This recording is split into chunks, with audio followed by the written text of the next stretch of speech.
The legend of King Arthur. The one who pulls this sword from the stone shall be the ruler of all Britain. Indeed, the entire story begins with this prophecy and the legendary sword being pulled from the stone by a 15-year-old Arthur, actor, who was Arthur's actually adopted father and Kay's brother, claimed that even if he pulled the sword, he couldn't be the King of England because his family was not of noble descent. Consequently, Actor had to claim that he adopted him. Merlin, the greatest prophet druid of that time, approved of this adoption, and with Merlin's help, Arthur ascended to the throne. In reality, his father was Britain's King Uther Pendragon, and his mother was Duchess Igraine of Cornwall.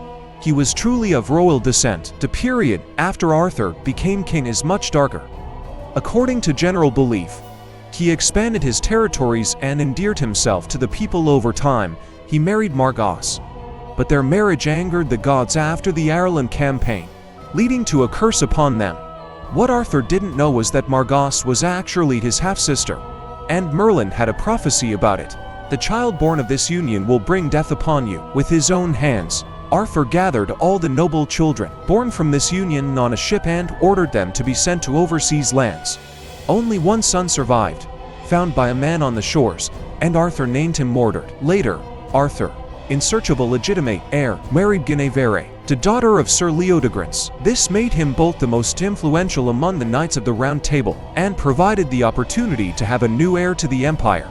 Arthur had become a formidable force, even challenging the mighty Roman Empire, and emerged victorious.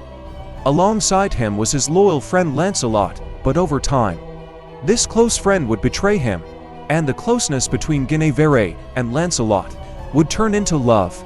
Gawain, Lancelot's greatest supporter who had lost the trust of Arthur and the knights, had become his enemy. The cursed love that blinded Lancelot led him to attempt to abduct the queen, resulting in the death of Gawain's brothers. Mordred declared that he would possess the queen and the entire empire, claiming that Arthur was no longer alive. In response, a united force was assembled to protect England once again.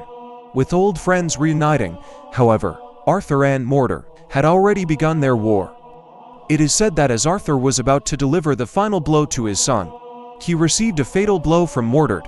Arthur was finally taking his last breaths.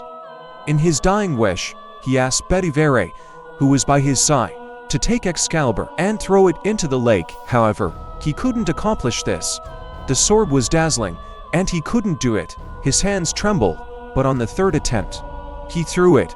Arthur was now dead, and the Knights of the Round Table were disbanded. Lancelot, as the guardian of the king's sword, built a church around the stone of Excalibur and lived there as a priest until his last breath, protecting it.